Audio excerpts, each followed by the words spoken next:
So I tried to record this already and I did not record. I wasn't recording, long story short. So I was talking to this mic yapping around in my mouth already for like two of the biggest topics of what I was going to talk about today, and it was not recording. But anyway, hello. Thank you for tuning in for another one of these audio thingies. And if nobody's tuning in, thank you for listening, future me. But anyway, today I'm going to be talking about Dune and Joker in a little bit of Taylor Swift's new album, which I'm very excited about. But I'm going to start off with Joker 2 because Joker 2 is only the teaser trailer. It's just like a trailer, so we don't really know that much about the movie. But I already talked so much about this, so I'm like, how am I going to like re-up what I did? Because it was so authentic. But anyway, Joker 2, the trailer came out, and I believe it's called Folie à Deux. I'm so sorry for the French people if I butchered that. Like, please do not come for me. I'm genuinely so sorry to the French community. But basically, I'm so excited for it. Like, I watched the first one when it came out with my partner. It was good. Like, I didn't think they were going to make a second one, but I really wanted them to make a second one, like when it first came out, the first Joker. And then when I found out that Lady Gaga, Miss Gaga, was going to be Harley Quinn, oh yeah, I was so excited. Like, love her music. She's a pretty good actress. Like, she's been in American Horror Story. She was in House of Gucci. When she said father, son, and House of Gucci. Like, she ate that. Are you serious? She was in House of Gucci, and then she was in A Star is Born. And I've never watched House of Gucci or A Star is Born, but my friends have watched it. And they live, laugh, love A Star is Born. So I was very excited when I found out that she was going to be Harley Quinn. And in the trailer, like, I know for like the DC comics, I'm pretty sure, but I'm not too educated on DC, so sorry. But I know in the comics that Harley Quinn is a doctor in the asylum. But in the trailer, she's a patient. Like, she's just like Joker. Like, they're in the same dilemma. It's not like not boss. It's not like doctor patient type thing. It's like patient. And it makes it more interesting because from what I remember in the DC comics, Harley Quinn falls in love with him and he's like insane. But they're both low-key insane if they're in the insane asylum. I'm so sorry. But yeah, and I heard like it's giving, like when I was watching the trailer, that this is gonna be very musically focused, which I'm very intrigued about. I love a good musical. I'm not saying that it's gonna be a musical, but honey, I love a good musical. And Lady Gaga is a singer, so if she, like, obviously, like, come on. Anyway, yeah, so I'm very excited for it, like very intrigued. There was this one scene in the trailer where it was Lady or Harley Quinn and Joker dancing like in a suit and tie and a dress, and it was like a blue hue to it, and it kind of gave off La La Land. And La La Land is like a musical movie. Yeah, I don't know if it's gonna be like a musical, but that's what it gave off. And the first few, like in the beginning of the trailer too, when they're walking Joker somewhere and there's like umbrellas over him, there's these like a few seconds of musical notes that sounds like the Willy Wonka song. The song that's like, come with me and you'll see in a world of your imagination, something like that. But like, it would make sense, like in your imagination, like hypothetically, what if he's all just imagining this? I don't know. I feel like that could be a take on it too. Maybe it's not. Maybe that's why I'm not in the writing room. But I don't know. I thought it sounded like that. Maybe I'm just looking into it too deep, but like I thought it sounded like that for sure. But only time will tell. Still very excited. Really excited to watch it. And Dune 2, baby. Dune 2. So like, I watched Dune 1 with a friend and it was so boring. Like, I'm gonna be honest with you, I've never read the books. I don't know the lore. So it was so boring for someone who never like knows about it, like knows about reading it or whatever. It's so boring. So I was just like, girl, no, I'm not gonna watch the second one. I think I hardly watched the trailer. I saw Austin Butler being bald and I was so afraid. Like, he looked scary. So I was like, girl, no, I'm not gonna watch it. But then my coworkers were telling me, oh girl, it was good. Like, I saw online that people were saying like, this is it. So I was like, all right, I'll bite. I was bored. So I was like, I'll bite. Girl, like award winning. Golden Globe. Speaking of Golden Globes, to the person who edited and like created that trailer for Joker 2, I hope you got a raise. Genuinely, I hope you got a raise. And to the person, I don't know whose idea was it to make Harley put like a lipstick smiley face on the glass when her and Joker are like having a call. Like it looks like he's in jail or something. And Joaquin puts his face up to the smiley face and smiles. Golden Globe, award winning, Academy Award, Oscar, I don't know, whatever other award. That truly was a work of art, a masterpiece. Like, how does it feel to have made one of the best pieces of movie cinema?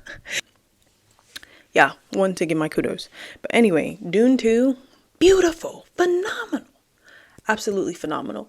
And with the first one, I had only watched it for Zendaya. Zendaya was not, she was in it for like 5 minutes, 10 minutes, maybe tops. And it was like flashbacks and shit. She ate them flashbacks up, but like I was disappointed. But she was in it. Like obviously, like she's the, spoiler alert if you haven't watched. Actually, spoiler alert right now. But I think it came out March 1st. So baby, it's April. Come on. But anyway, it was so good, like genuinely so good. Chani, Zendaya, who plays Chani, she is Paul's romantic interest, and truly work of art. Like Jessica, Paul's mother, she's a Bene Gesserit, but she becomes the Reverend Mother, I think.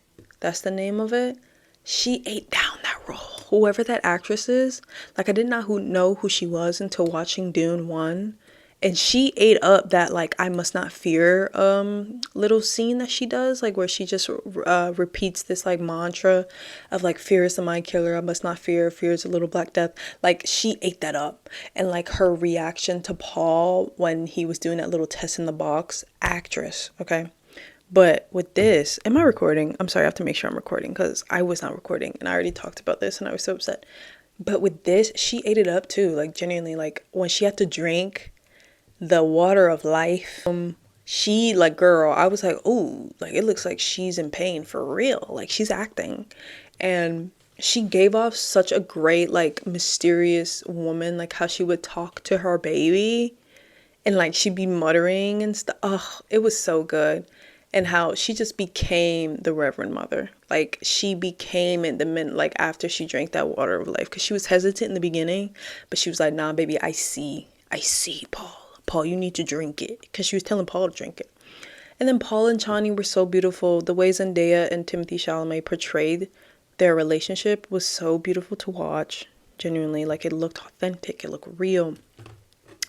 You know, like how he became one of the fighters. I think his name was, like his secret name or whatever is Muad'Dib. If that's how you say it. I'm so sorry if that's not the right way to say it. And I forgot her name. I know it means desert spring, but she likes to be called Chani. So, but either way, right? Either way. Beautiful how they portrayed it.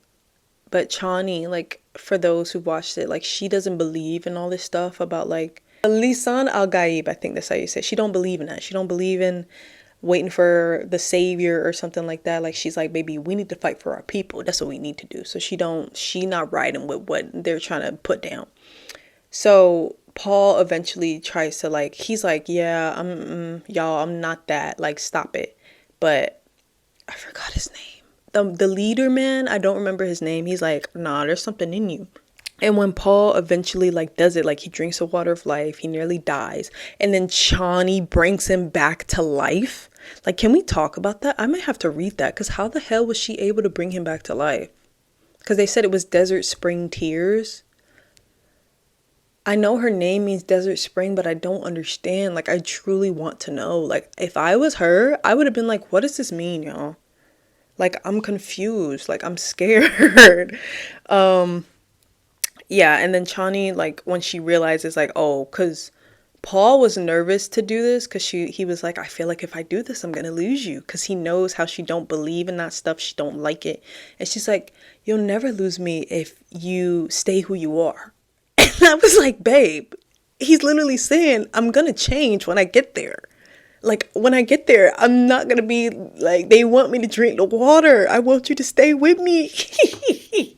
But I was just like, that's kind of like, she's just like, babe, as long as you stay like this, we're fine. But Paul's like, baby, I know I'm not gonna stay like this. And he didn't. Like, he became like what they, the Lisan Al Gaib. He could hear people's minds and think about people's past. It was crazy, like watching people realize who he was and how Jessica was like, slow down. It was such a good, and like Chani still didn't believe, but like his that man, I forgot his name, Thanos, didn't believe either. But then when he heard that Paul was telling people about their past that nobody's ever known, he was like, oh, maybe we should follow him. So Chani did, like, she fought for her people and stuff like that. But that whole thing, actually, sorry, big change. Austin Butler, I don't know how to say Faith Ruth. I don't know. The Baldy. I'm going to call him Baldy because I don't remember. Austin Butler, like, I know he played Elvis and people said it was very, very good. I did not watch it, but people did say it was really good. Girl, I was afraid of him. I was afraid. Like, I was like, this man needs to be imprisoned. He needs to be sent into like an abandoned island and nobody should know. I was afraid. Like, he scared me and he ate his role up for the point where I'm literally like kind of afraid of Austin Butler now. But anyway, so yeah, so Paul and the Fremen people, they got to the palace type place, and Paul was like, girl, you're gonna kiss my ring. You gonna bow at my feet to the emperor or whatever. So then they were like, all right, fight to the death or whatever, because I guess that's what you have to do. And they fought. And when Paul said, may thy knife chip and shatter, I said, girl, if I was what's his name, Austin, if I was Baldy, because Baldy was like, may thy knife chip and shatter, because he was like, oh, he kind of ate that.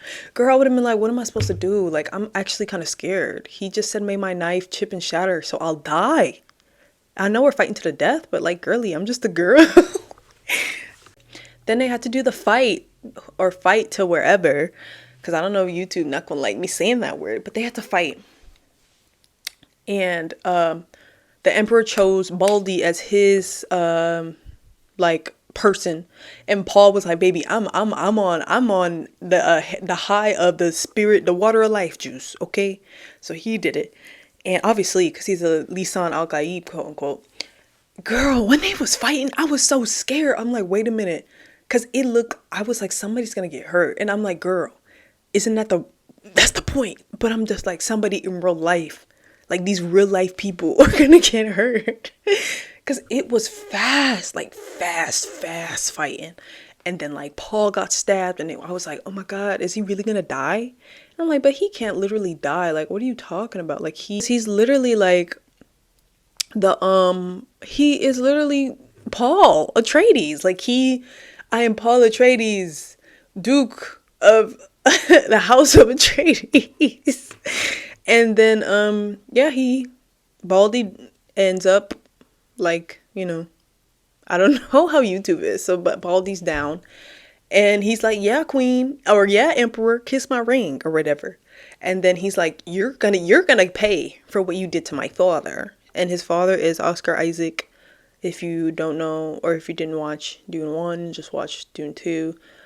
He did a phenomenal job. Duke Leto, rest in peace.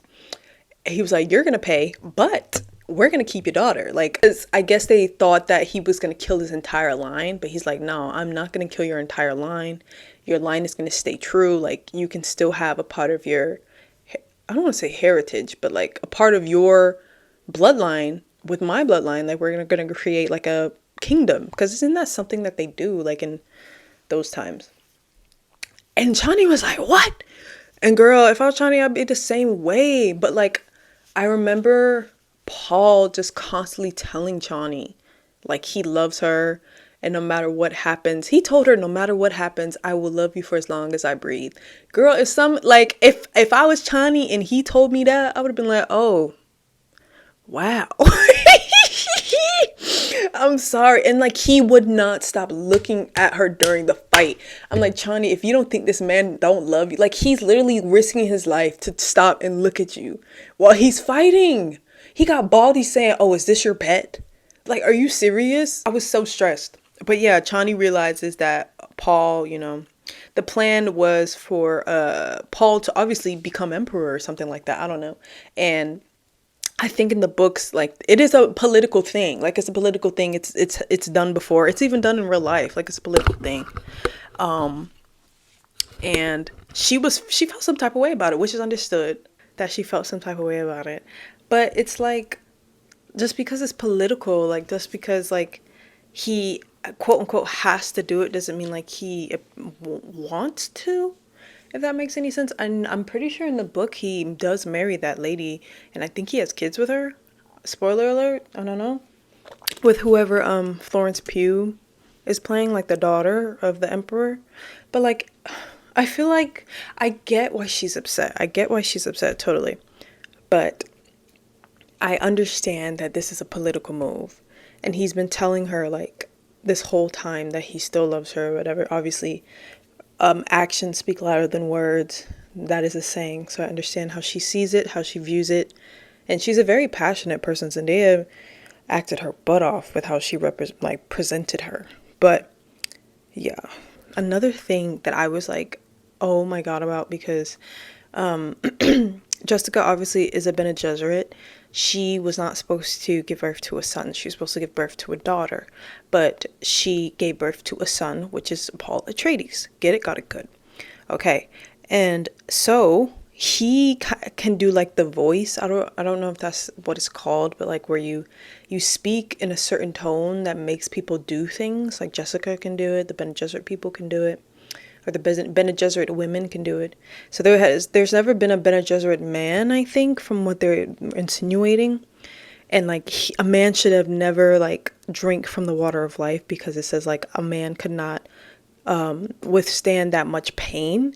Which honestly, I love how they said that, because like that even makes sense in real life. Not about like the water of life, but like women are able to withstand so much like different pain, like fucking childbirth, periods, menstruation, just being a woman in general. Like our hormones change every month, like every day. Our body goes through different things. Florence in the Machine, she said like a lyric in one of her songs. And a woman is a changeling, always shifting shape. Just when you think you've had it figured out, something new begins to take. And I always think about that, because it's so true. Because you think you know your body, you think you understand your body, and then boom, something else happens. But anyway, besides the point, I had to talk about the women, because we love women here. So when he was at the Emperor, they were talking and stuff. And the Bene Gesserit, like the Reverend Mother for the Emperor, she was like, "How dare you? Like, what are you doing?" And then he told her silence in the tone, in the voice. I was shocked. He told a Reverend Mother silence, not even just a random person, a Reverend Mother of the Bene Gesserit. I was shocked. I said, "Oh my God, oh my Lord." I said, "Oh yeah, he in his element now. Like he knows that he's supposed to do whatever the heck his mom's been telling him that he's supposed to do." So, Taylor Swift's new album is coming out April 15th, and I am so ecstatic for it. I don't know if I'm going to be posting this before April 15th or on April 15th or after April 15th, but I'm genuinely so excited about it. It's called the Tortured Poets Department. And I love it so much. As a poet, as a writer, like, I'm so excited for what this sound is going to be. A lot of people are saying that it's kind of giving, like, maybe folklore. Like, Folklore's Big Sister or something like that. And I'm so excited for it, because it just looks so angsty and, like, full of emotion. Like, intimate, painful. Like, it's giving, like, Illicit Affairs, like her live, when she did her Eras tour, when she sang Illicit Affairs live, and she sang it like in the angry version instead of like the sad angsty version. That's what it's kind of giving to me, if that makes any sense. I'm so absolutely excited for it. I honestly hope that she drops another cardigan. I've been checking the website like every day, because I'm not on like social media right now, been checking the website every day to see if she's gonna drop some merch, because I honestly, I know she did one for Speak Now and I should have got it. Me and my friend were gonna get it, but I just didn't get it and I should have got it. I'm so upset. So I'm really hoping that she does, because it's giving comfort. Like she's laying on pillows and blankets and she's like hugging herself, like she's trying to comfort herself, and it's giving like something to wrap herself in. So I'm really hoping she dropped like a blanket or like a cardigan, and depending on how much it is, I will buy it. I'm debating if I should make a video about her when it drops, so like I can do like a little listen party. I don't know how in the world I'm gonna do that, like with my phone, but I feel like I can figure it out. Like I'm very, very, very excited, and I really, really want to do something for it, so I'll just have to see. But that is all that I have today. Thank you so much for tuning in. I hope you got done whatever you need to get done, or if you just wanted to sit and listen, thanks for listening to me ramble. If not, thank you, future me, for listening to me. But yeah, have a good day.